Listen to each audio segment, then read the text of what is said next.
Indian civilization and culture. Mahatma Gandhi. Mohandas Karamchand Gandhi, 1869 to 1948, popularly known as Bapu or the father of nation, was more a spiritual leader than a politician. He successfully used truth and non-violence as the chief weapons against the British rule in India and helped India gain independence. From 1915 till 1948, he completely dominated Indian politics. He died at the hands of a fanatic on 30 January 1948.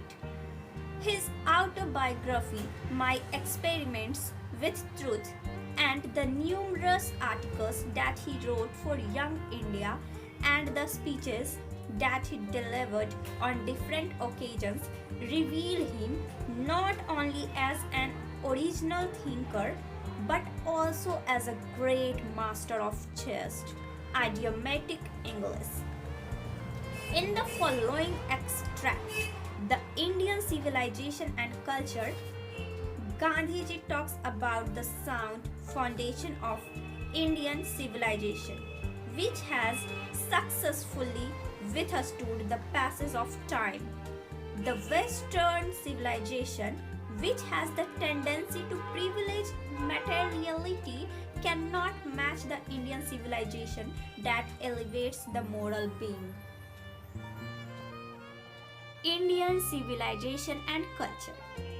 I believed that the civilization India has evolved is not to be beaten in the world.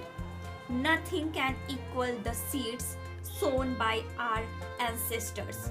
Rome went, Greece shared the same fate. The might of the powerhouse was broken. Japan has become westernized. Of China, nothing can be said. But India is still, somehow or other, sound at the foundation. The people of Europe learned their lessons from the writings of the men of Greece or Rome, which exist no longer in the former glory. In trying to learn from them, the Europeans imagine that they will avoid the mistakes of Greece and Rome. Such is their pitiable condition. In the midst of all this, India remains immovable, and that is her glory. It is a charge against India that her people are so uncivilized, ignorant, and stolid that it is not possible to induce them to adopt any changes. It is a charge that really against our merit. What we have tested and found true on the anvil of experience, we dare not change. Many thrust their advice upon India, and she remains a steady. This is her beauty. It is the seat anchor of our hope. Civilization is that mode of conduct which points out to man the path of duty, performance of duty, and observance of morality are convertible terms. To observe morality is to attain mastery over our minds and our passions. So doing, we know ourselves. The Gujarati equivalent for civilization means good conduct. If this definition be correct, then India, as so many writers have shown, has nothing to learn from anybody else, and this is as it should be. We notice that the mind is a restless bird. The more it gets, the more it wants, and still remains unsatisfied. The more we indulge in our passions, the more unbridled they become. Our ancestors therefore set a limit to our indulgence. They saw that happiness was largely a mental condition. A man is not necessarily happy because he is rich or unhappy because he is poor. The rich are often seen to be unhappy, the poor to be happy. Millions will always remain poor.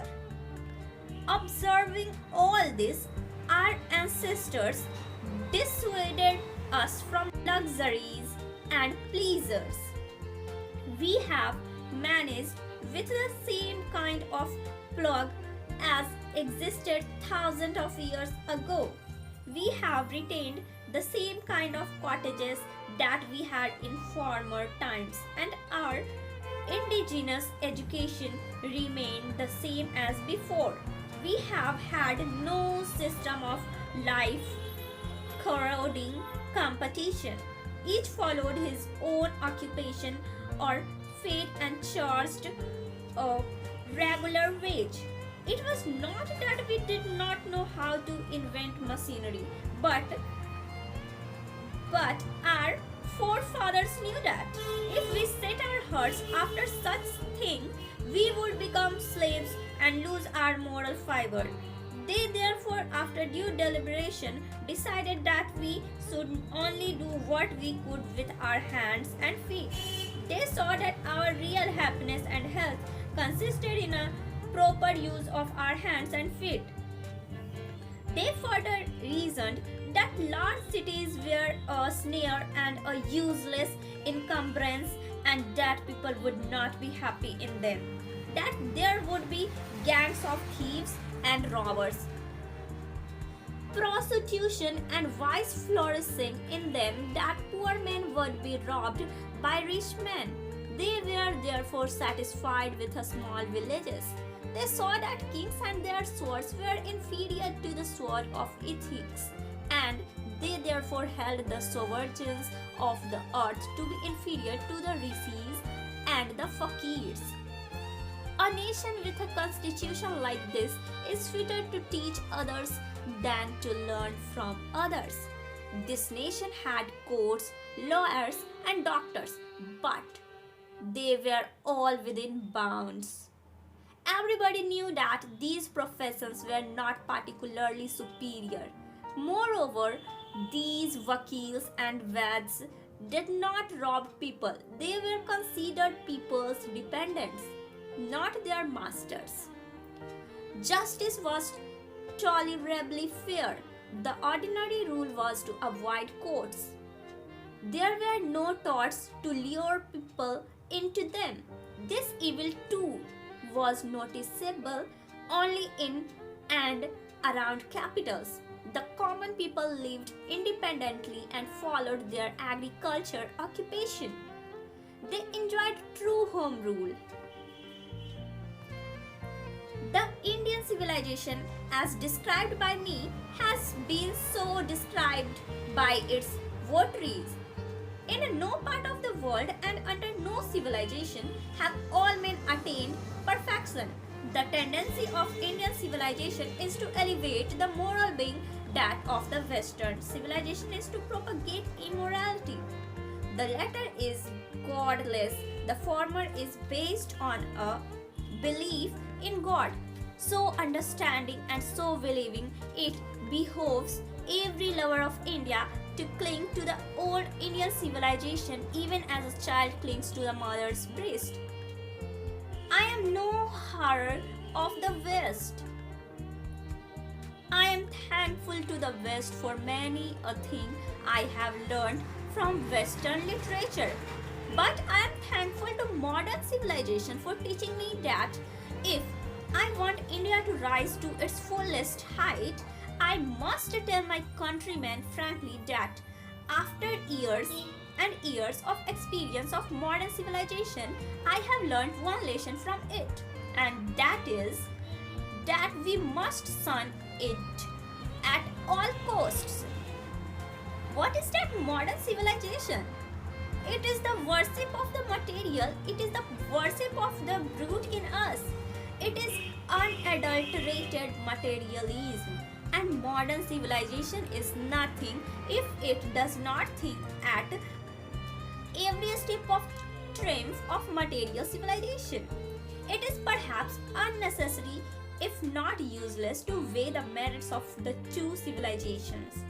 It is likely that the West has evolved a civilization suited to its climate and surroundings, and similarly, we have a civilization suited to our condition, and both are good in their own respective spheres.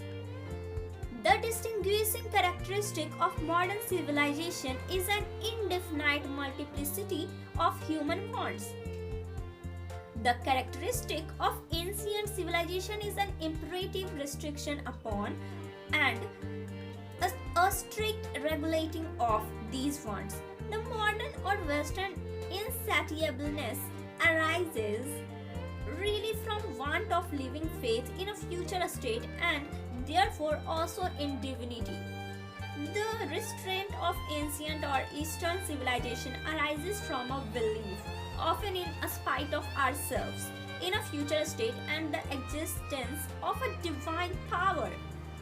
Some of the immediate and brilliant results of modern inventions are too maddening to resist, but I have no manner of doubt that the victory of man lies in that resistance. We are in danger of bartering away the permanent good for a momentary pleasure. Just as in the West, they have made wonderful discoveries in things material. Similarly, Hinduism has made a still more marvelous discoveries in the things of religion, of the spirit, of the soul. We have no eye for these great and fine discoveries. We are dazzled by the material progress that Western science has made. I am not enamored of that progress. In fact, it almost seems as though God in His wisdom has prevented India from progressing along those lines, so that it might fulfill its special mission of resisting the onrush of materialism. After all, there is something in Hinduism that has kept it alive up till now. It has witnessed the fall of Babylonian, Syrian, Persian, and Egyptian civilizations. Cast a look around you. Where is Rome and where is Greece? Can you find today anywhere the Italy of Gibbon, or rather the ancient Rome? For Rome was Italy. Go to Greece. Where is the world famous Attic civilization? Then coming to India, let one go through the most ancient records and then look around you, and you would be constrained to say, yes, I see here ancient India still living. True, there were dung heaps too, here and there, but there are rich treasures buried under them. And the reason why it has survived is that the end which Hinduism set before it was not development along material but a spiritual lines. Our civilization, our culture, our swaraj depend not upon multiplying our wants, self-indulgence, but upon restricting wants, self-denial. European civilization is no doubt suited for the Europeans, but it will mean ruin for India if we endeavor to copy it. This is not to say that we may not adopt and assimilate whatever may be good and capable of assimilation by us, as it does not also mean that even the Europeans will not have to part with whatever evil might have crept into it. The incessant search for material comforts and their multiplication is such an evil, and I make bold to say that the Europeans themselves will have to remodel their outlook if they are not to perish under the weight of the comforts to which they are becoming slaves. It may be that my reading is wrong, but I know that for India to run after the golden fleece is to court certain death. Let us engrave on our hearts the motto of a Western philosopher: plain living and high thinking. Today, it is certain that The millions cannot have high living, and we, the few who profess to do the thinking for the masses, run the risk, in a vain search after high living, of missing high thinking. Civilization, in the real sense of the term, consists not in the multiplication but in the deliberate and voluntary restriction of wants. This alone increases and promotes contentment, real happiness, and capacity for service. A certain degree of physical harmony and comfort is necessary, but above a certain level it becomes a hindrance instead of help. Therefore, the ideal of creating an unlimited number of wants and satisfying them seems to be a delusion and assured.